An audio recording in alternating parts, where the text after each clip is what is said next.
लेखक को कि कौन जाएगा कौन नहीं जाएगा। तो मैंने कहा ये हमारा काम नहीं है कि सरकार हमें चुनेंगे कि ये बोलेंगे ये नहीं बोलेंगे।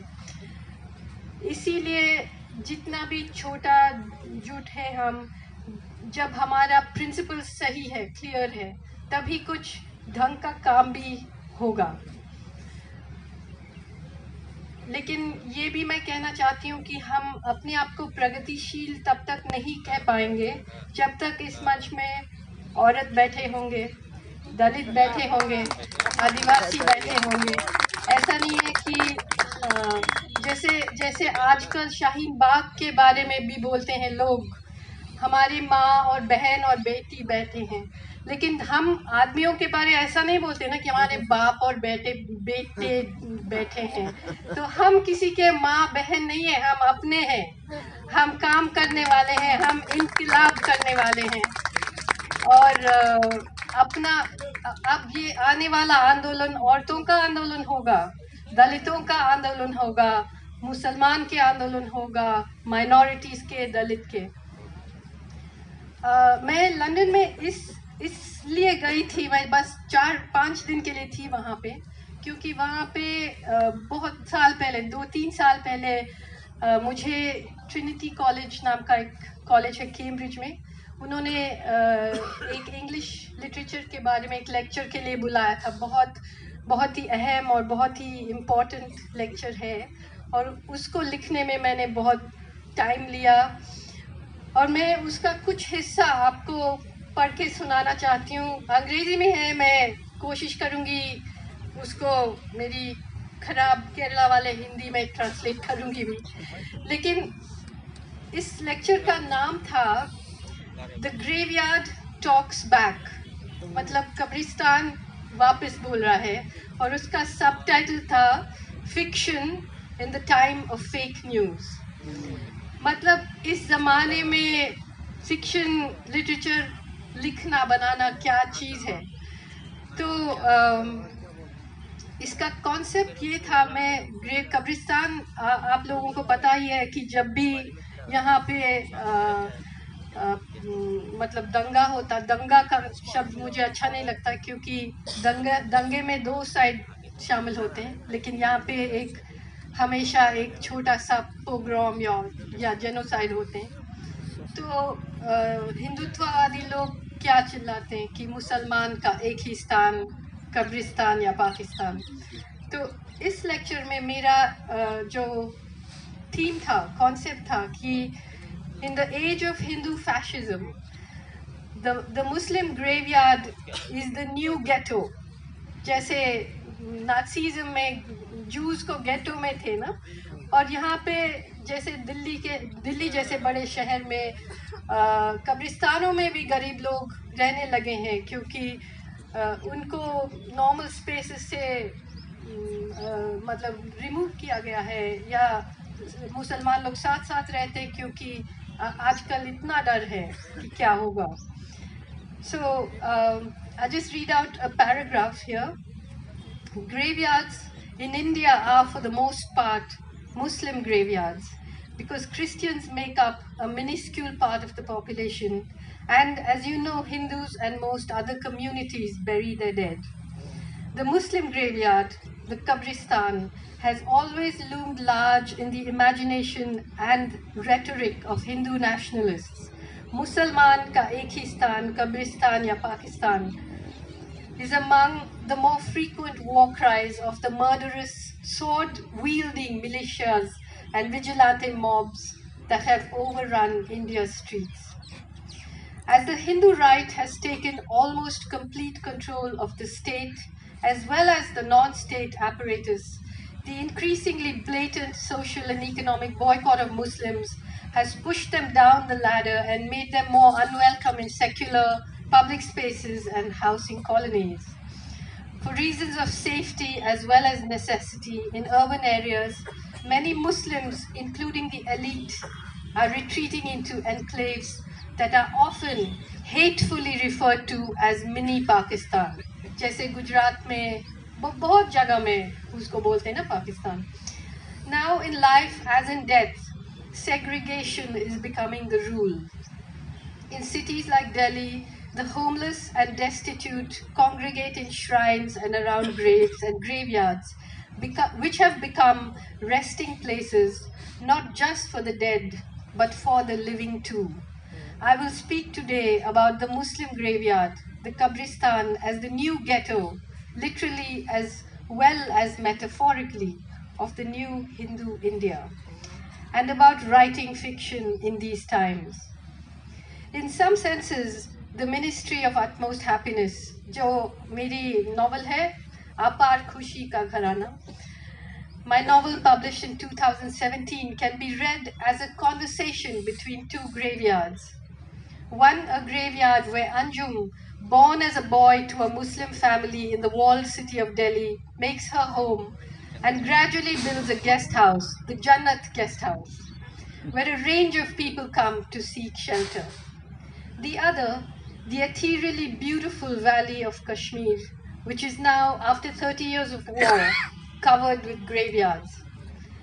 And in this way has become metaphorically almost a graveyard in itself. So a graveyard covered by the Jannat guest house and a Jannat covered by graveyards. मतलब दिल्ली का एक कब्रिस्तान में कोई अंजुम नाम का एक जो कैरेक्टर है मेरी नॉवल में, वो आके रहने लगती है और फिर एक गेस्ट हाउस बनाती हैं ग्रेवयार्ड में, जन्नत गेस्ट हाउस. और कश्मीर में जो 30 साल के जंग के बाद पूरा वादी में अभी कब्रिस्तान है, तो एक तरह से कश्मीर का जन्नत के ऊपर कब्रिस्तान और एक कब्रिस्तान के ऊपर जन्नत, और इन दोनों कब्रिस्तान के बीच में एक बातचीत, ये है इसका theme. This conversation, this chatter between two graveyards is and always has been strictly prohibited in India. ये जो बातचीत है, मतलब दुनिया में रियल लाइफ में नहीं हो पाता है. It's considered high crime or treason, sedition, जो भी है. लेकिन fortunately in fiction different rules apply. मतलब fiction में हमारे ख्याली दुनिया में हम ये बातचीत कर सकते हैं. So before I get to the forbidden conversation, let me describe for you the view from my writing desk. Today marks the 193rd day. Today is the 200th day of the Indian government's shutdown of the internet in Kashmir. After months of having no access to phone, mobile data or broadband, now 7 million Kashmiris who live under the densest military occupation in the world have been allowed to view a whitelist, a handful of government-approved websites. मतलब 70 लाख लोग को internet नहीं है. आप समझ सकते हैं कि इतने दिन में जब डीमोनेटाइजेशन हुआ तब हमारा प्रधानमंत्री क्या कह रहे थे कि पूरा इंडिया को ऑनलाइन करेंगे, सब कुछ ऑनलाइन हो गया, लेकिन कश्मीर में आपको OTP भी नहीं मिल सकते. मतलब सारा बिजनेस बंद हो रहा है और हम अपने आप को डेमोक्रेसी कहते हैं.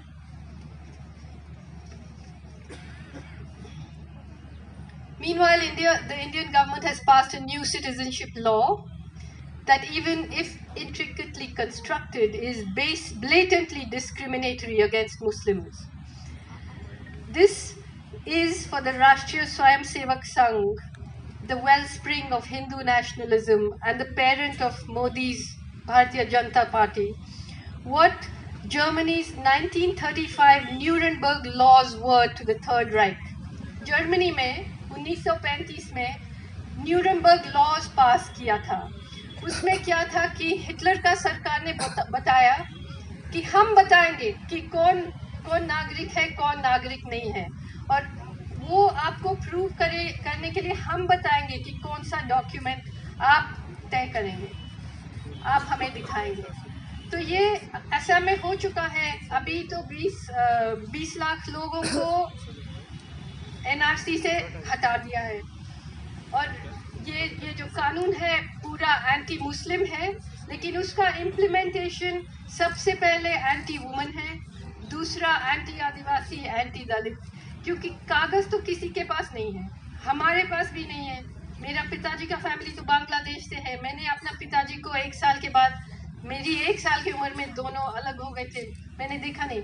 लेकिन इतना मेरे ऊपर चालू नहीं करेंगे ना, क्योंकि मैं मिडिल क्लास की हूँ, बातचीत कर सकती हूँ, कोर्ट जा सकती हूँ। लेकिन पूरा देश के गरीब लोगों को अभी वो कोर्ट के चक्कर में फंसाने में लगे हैं। हम सबको एक तरह से क्रिमिनलाइज करेंगे। क्रिमिनलाइज करने के बाद फिर किसी के पास कोई ताकत नहीं होगा कोई भी आंदोलन करने के लिए। यही हुआ है ना कि 1990 में 2 ताला खोले थे हमारे सरकार ने, एक तो बाबरी मस्जिद का और एक बाजार का। वो 2 ताला खोलने के बाद ये एक इकोनॉमिक फंडामेंटलिज्म, पूंजीवादी का फंडामेंटलिज्म, और दूसरा रिलीजियस फंडामेंटलिज्म का दौर आए हैं। दोनों एक्चुअली एक ही घोड़े में सवार करके आए हमारे बीच। एक भगवा घोड़ा जिसके बदन का चितली एक्चुअली डॉलर साइन है। दोनों साथ साथ आ गए शहर में, और ये इसका हम अभी भुगत रहे हैं। उस टाइम में जैसे मैंने इसमें फेक न्यूज़ कहा है, fiction writing in the time of fake news, क्योंकि फासीवाद का सबसे पहला चीज़ है फेक न्यूज़। मतलब सरकार ये कॉर्पोरेट मीडिया के बिना नहीं चल सकता था, और ये फेक न्यूज़ का सबसे पहला चीज़ है फेक हिस्ट्री। और वो फेक हिस्ट्री उन्होंने बनाया है, कितना विक्टिम हो गया, मतलब हिंदू कितना दबा हुआ है वगैरह। लेकिन लिबरल लोग जो है, जो बहुत बड़े यूनिवर्सिटीज़ में बहुत बड़े लेखक, बहुत बड़े प्ले राइट, बहुत बड़े सिनेमा बनाने वाले, उनका भी हमारे देश में फेक हिस्ट्री का बहुत बड़ा हाथ है। क्योंकि उन्होंने ऐसा हिस्ट्री लिखा है इस देश का जिसमें जाति का कोई मेंशन नहीं है, कोई मेंशन नहीं है। जैसे आप साउथ अफ्रीका का इतिहास बिना अपार्थाइड का लिख सकते हैं, नहीं लिख सकते, लेकिन इस देश का हिस्ट्री लिखा गया है जिसमें वो पूरा जाति को एक साइड में एक फुटनोट बना के रखा है। सबसे बड़ा फेक ये है। और फैशिज्म का जो सबसे इम्पोर्टेंट चीज़ क्या था नाज़ीज़म में, master race, that there is a master race, an Aryan race. वो मास्टर रेस का सबसे बड़ा बीज क्या है? जातिवाद।